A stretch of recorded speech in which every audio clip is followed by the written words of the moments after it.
The airport was loud, bright, and mercilessly alive. Yet Nathaniel Brooks had never felt so invisible.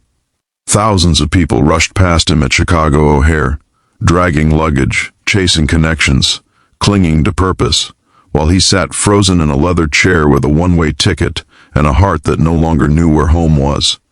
He had everything men were taught to want: money, power, respect. But in that moment, none of it mattered. His company was collapsing under the weight of a scandal he had not prevented. His marriage had ended quietly months earlier, and the silence inside him was louder than the jet engines outside the glass. He was a CEO without direction, a man surrounded by movement who felt utterly lost. If you believe that kindness still exists, that second chances can come from unexpected places, take a moment right now to like, comment, share, and subscribe to this channel. Stories like this remind us that even the smallest human connection can change everything. Nathaniel had built his life on precision and control.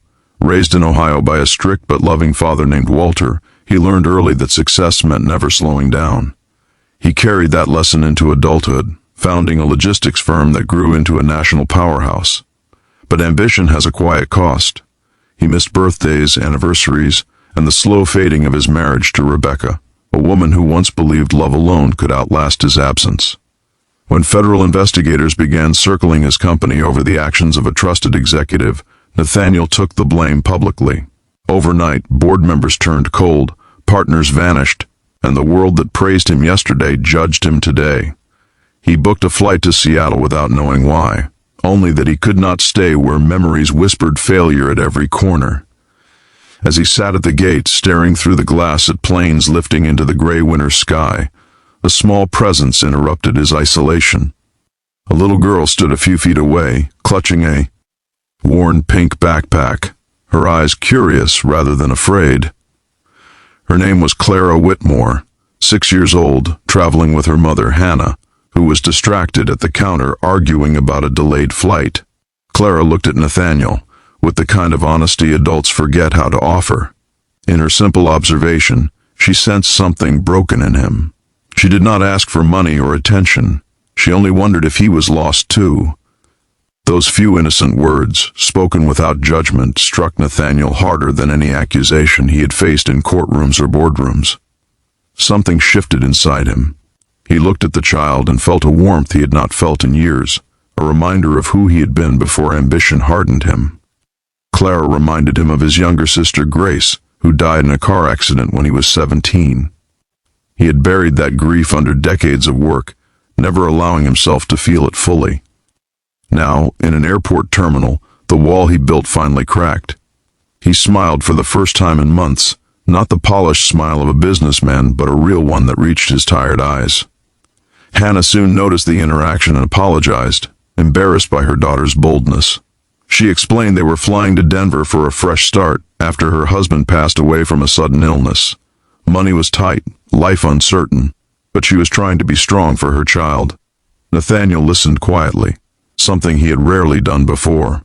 He felt the strange pull of fate, as if the universe had placed him exactly where he needed to be, not where he planned to go. When the announcement came that Clara and Hannah's flight had been canceled until the next day, Hannah's composure broke. She could not afford another night in the city. Without thinking, Nathaniel intervened. He spoke calmly to the airline staff, using not his status but his patience. He booked them a hotel, covered their meals, and ensured they were rebooked comfortably. It was a small act compared to the deals he once closed, yet it felt infinitely more meaningful.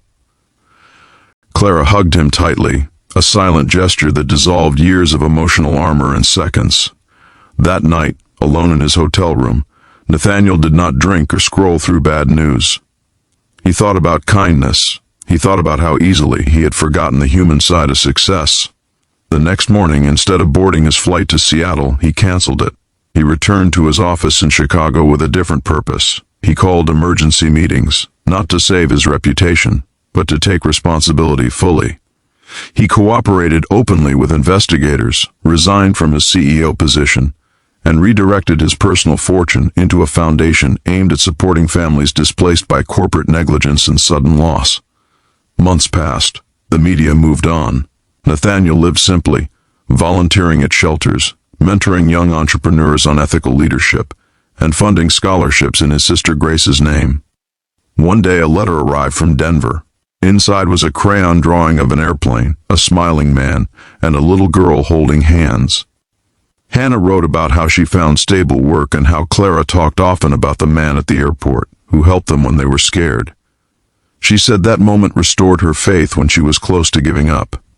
Near the end of his journey, Nathaniel stood once more in an airport, this time at Denver International, not as a runaway from his past, but as a man walking toward a future built on compassion. He was there to attend Clara's school play, invited as a guest, not a savior. Watching her on stage, confident and joyful, he understood that he had not saved her that day. She had saved him. If this story touched your heart, if it reminded you that healing can begin with a single moment of kindness, please take a second now to like, share, and subscribe. Your support helps these stories reach others who may need hope today. Before this story ends, we have a special request. Comment below with the word kindness and share where you are watching from. Your words matter more than you know. Nathaniel never reclaimed his old title, but he gained something far greater. He found peace in being present, purpose in service, and faith in the quiet truth that even the most powerful lives can be redirected by the smallest voices.